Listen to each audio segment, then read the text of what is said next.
On today's edition of the Locked On Eagles podcast, we are back again with yet another offseason simulation, the fourth time through for us hosts here at the Locked On Eagles podcast. Today, I am going to sit in the chair of Howie Roseman and take you through an offseason simulation where General Manager Gino Cammilleri dips his hand into what he would do in terms of free agency, the draft, and keeping any Philadelphia Eagles free agents in-house, and that will take us through today's show here on the Locked On Eagles podcast, your first listen of each and every day.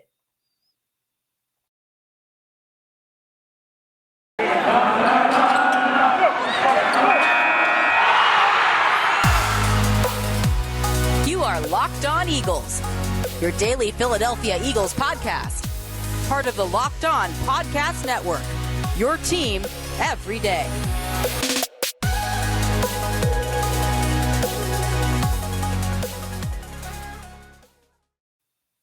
Thank you, everyone, for tuning in to yet another edition of the Locked On Eagles podcast, where you can get us 5 days each and every week here as part of the Locked On Podcast Network, your team every day. As always, I'm your host, Gino Cammilleri, joining you here on an episode brought to you by our friends over at Get Upside. Just download the free Get Upside app today and use the promo code TOUCHDOWN to get 25 cents per gallon or more cash back on your first fill up. And as I said to intro the show, we are back for the fourth time here on the Locked On Eagles podcast, bringing you the offseason simulation edition of the show. Today, me, Gino Cammilleri, I am going to sit in the chair of Howie Roseman, and then tomorrow, Wednesday, Lou will do his offseason simulation, and all of our fans can really kind of give and take parts of what I'm going to do, parts of what Lou is going to do. And what we do here is we try to focus on what we believe Howie Roseman would do. And to start it off, we're going to start with guys in-house, because Howie Roseman, we know above everything else, likes to take care of his guys in the building, likes to get those guys extended, likes to take care of his free agents, and especially those guys that have those restricted free agent tags or exclusive right agents. You usually see them sticking around here in Philadelphia. So I have the whole list here next to me. I went through each and every free agent that the Eagles have, regardless of their tag, if they're a restricted free agent, if they're an exclusive rights free agent, an unrestricted free agent. I'm going to go through them all and see where I would put these guys in terms of keeping them, letting them walk, or maybe even tendering them if they are a restricted free agent. So to start out, we're going to start with the big name, Rodney McLeod, arguably the longest termed Eagle that is on this list right now. I have him on the list as a re-signee, one of those guys that comes back on a one-year deal, maybe retires after that, but they need bodies at the safety position. And where else would you go besides taking Rodney McLeod, signing him to yet again another deal, which would be his third contract here in Philadelphia, to keep him in-house, to keep Jonathan Gannon's, I would say, commander on that defense in place. So these young guys that do come in can have somebody to lead the ship, and that being Rodney McLeod. Going to the other safety position, Anthony Harris. I have him walking in free agency. This safety class is too good. I want to see what else is out there in terms of free agency, looking around to other teams. Anthony Harris, I thought, played well. I don't think he played spectacular, but I thought he did well enough to play the position that he was signed for. I don't see him staying if they keep Rodney McLeod around, but who knows? They could flip-flop it. They could keep Anthony Harris. They could let our guy Rodney McLeod move on. Who knows? But I would be in favor of keeping McLeod, letting Anthony Harris walk. Moving on, Derek Barnett, I say that the team is going to let him walk. He played at a $9.6 million price tag this season. I don't see them going anywhere near that number, especially after they re-signed Josh Sweat in a draft where edge is, I would say, the belle of the ball. And then you have guys that you in a player like Teron Jackson, Milton Williams, who can go outside and play on that edge, as well as guys like Fletcher Cox, who took snaps at that position as well. Keeping on the edge, Ryan Kerrigan. See you later, man. I don't think this guy is going to be around Philadelphia much longer. I think he'll probably go play for a contender, and it took him 16 weeks to get his first tackle. I don't think the team is too pleased about what Ryan Kerrigan did for this team. Moving outside, on the other side of Darius Slay, Steven Nelson, You know my feelings about Steven Nelson. If you followed me on Twitter, if you followed us here on the Locked On Eagles podcast, I think they could find an upgrade in the draft. I think they could find an upgrade in free agency somewhere and in-house with all these young names that they have, Zach McPherson, Tay Gowan, so on and so forth. They have a ton of bodies there. Let somebody else, let the youth come in and play their way into a starting role opposite of Darius Slay. Going back to the offense, or the defensive line rather, there's two names that I would also let walk: Hassan Ridgeway and Jannard Avery. Jannard Avery, will start with him. At the Sam backer role, he's undersized at 5'8", isn't the best athlete in the world, does have explosiveness to get into the backfield, but I believe Jonathan Gannon, now that we know he will be back as defensive coordinator, would like one of those Sam backers that can play bigger, be a bigger body, 6'2", 6'3", could get after the quarterback, can also drop back into coverage. I think they're going to try and look in the draft at that position as well. A lot of those guys, those outside linebacker molds that specialize in getting to the passer, would be there in this class. Going to Hassan Ridgeway, I don't think it's anything that Hassan did. I just think they have too many good players at that interior and guys that outsnapped Hassan last year, who also has injury concerns in the past couple seasons.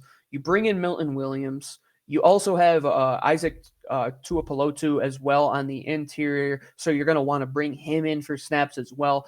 I wouldn't be shocked if they drafted another player there to bring in the interior, or a guy that can play inside and out, as we like to talk about here, having the versatility in Philadelphia.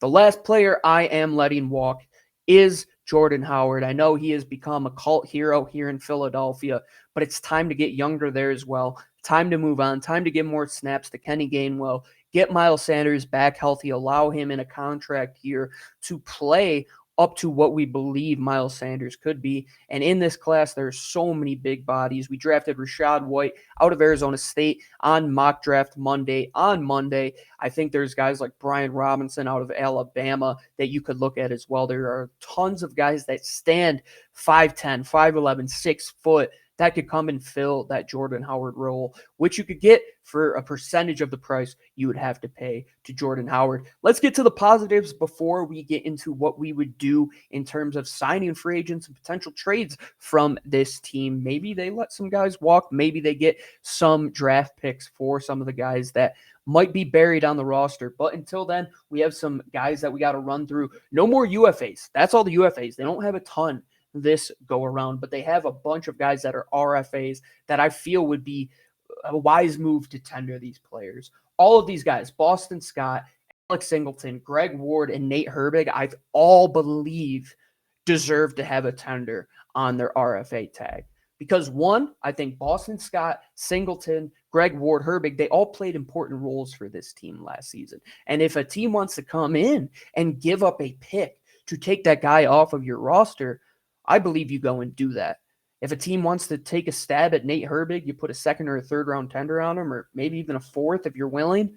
Yeah, go right ahead and do that. Boston Scott, the same type of thing. For as much production as he has brought you, I believe that you keep him in-house and keep him in that running back committee, because all three of those guys, and maybe an additional fourth, were needed last season because these guys get banged up back there. They take a lot of hits in a run-first offense.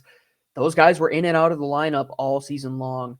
So I say keep Boston Scott around. Let him be that number 2 once again. Let him be one of those committee guys. Same with Alex Singleton in that linebacker committee. Same with Greg Ward in that wide receiver room. You're going to need experience there. Keep him in-house. He does good things for you. He's not really a liability at all in terms of the offense. And then you go to another guy in Nate Herbig, who was instrumental for helping you win some of those games last year. So I believe all of those guys will be tagged. The last player that has any free agent tag to his name is the only exclusive rights free agent on the team, Andre Chassery, backup safety, special teams ace. I think they get him for a 1-year deal. Once again, bring him back. You bring him back for under $1 million, and he's a guy who can really lead the way for this special teams unit. Once again, so that does it for the free agents in-house. In segment 2, we're going to get into the guys outside of Philadelphia that we might want to bring in, and maybe some guys that might see their way out the door because of some potential names that would be coming into Philadelphia. But before we do that, we have a message from our friends over at betonline.net. Now the official sportsbook of the Locked On Podcast Network. BetOnline has you covered all season long with more props, odds, and lines than ever before.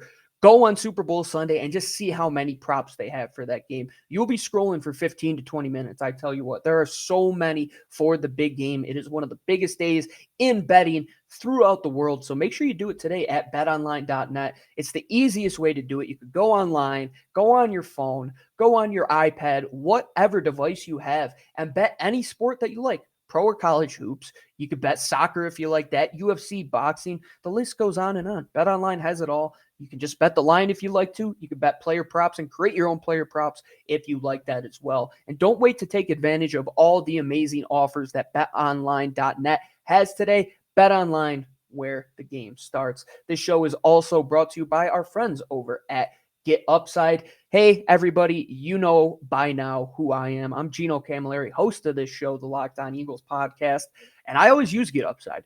I just got a job where I'm coaching JV lacrosse 30 minutes away. I get the Get Upside app. I put gas into my car each and every day that I do it. I get money back simply by using a promo code touchdown, where I'm allowed to get up to 25 cents per gallon back on my first fill up. And then after that, each and every time you buy gas, you're going to get it right to your phone. You could get it in your bank. You could get it on gift cards. You could do whatever you want with that money because it's yours, and it's going to go right back into your pocket with Get Upside. Download that app today and use that promo code touchdown to take advantage of all the great offers that they have.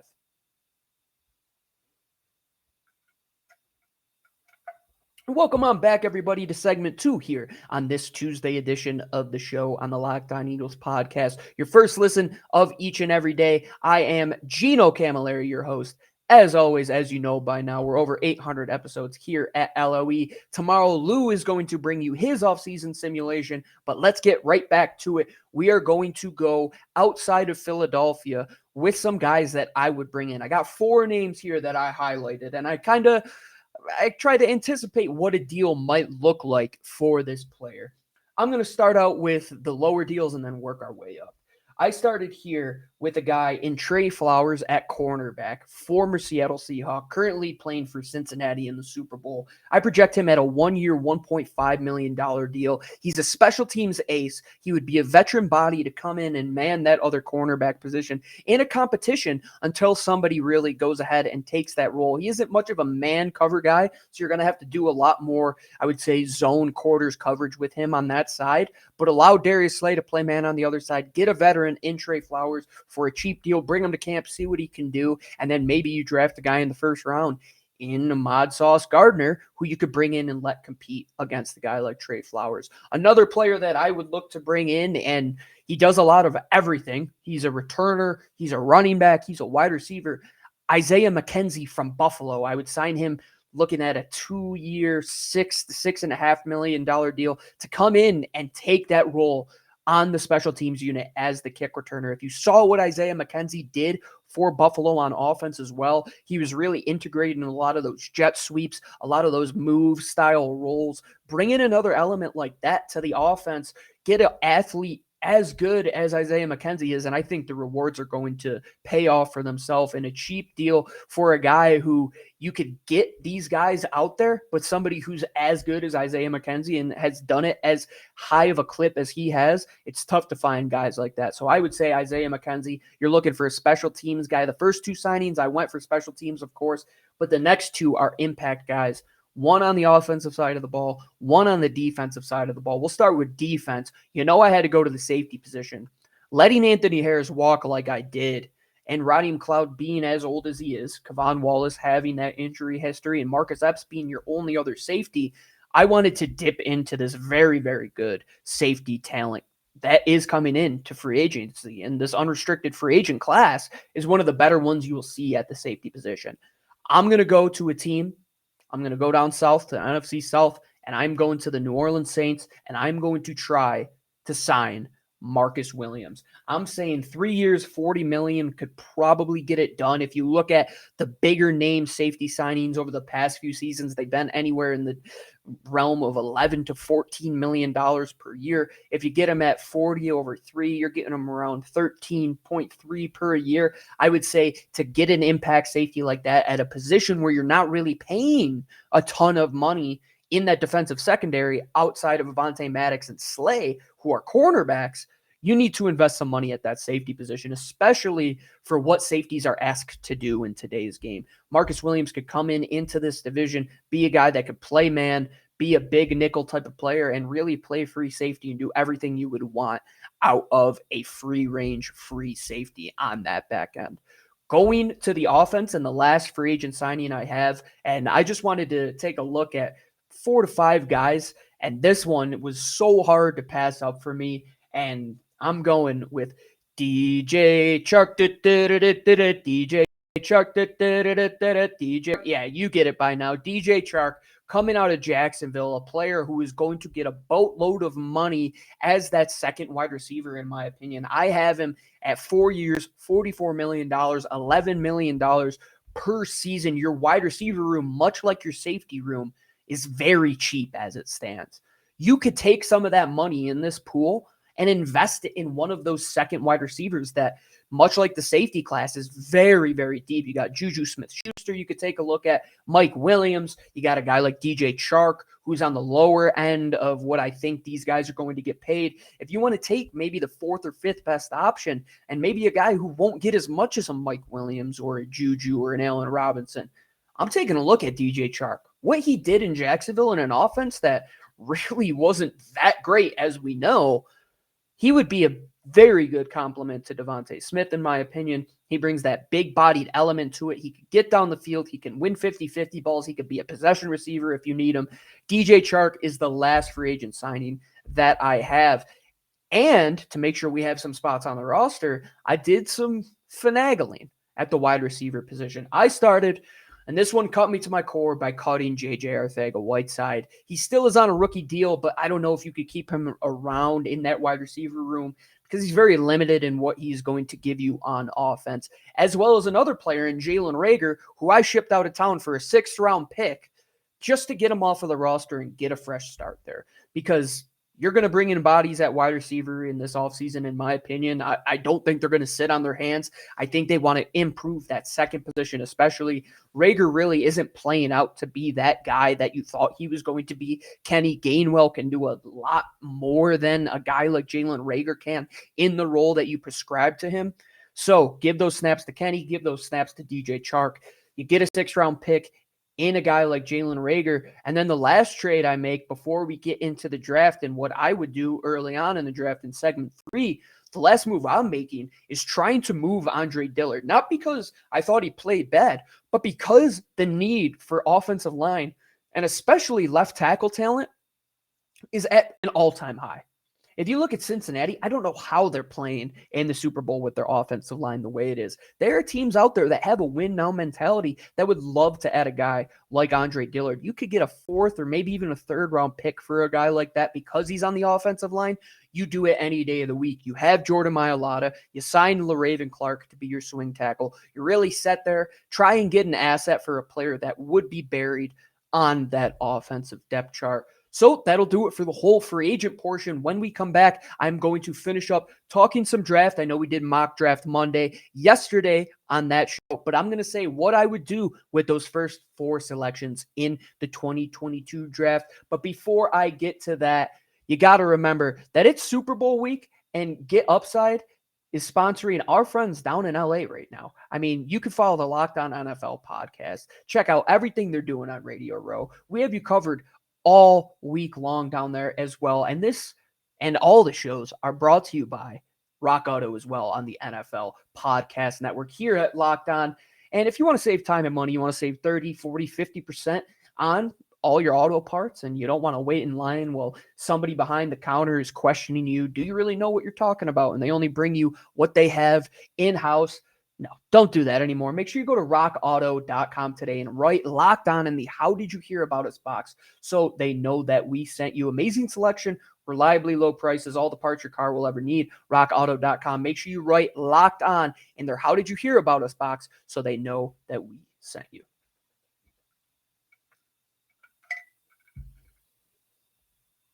All right, everyone, welcome on back here to this Tuesday edition of the Locked On Eagles podcast, your first listen of each and every day. Gino Cammilleri finishing up the show with you today, going through our offseason simulation. Segment 1, I talked about all the in-house guys where I thought they would stand. Segment 2, I got into some moves that I cut J.J. Arcega-Whiteside. I traded away Jalen Reagor, Andre Dillard, and I brought in 4 free agents into the building. And why I don't have them taking more free agents and adding them is because they have 11 picks in this year's class. I'm not going to make all 11, but I went through what I would do with the first 4 selections.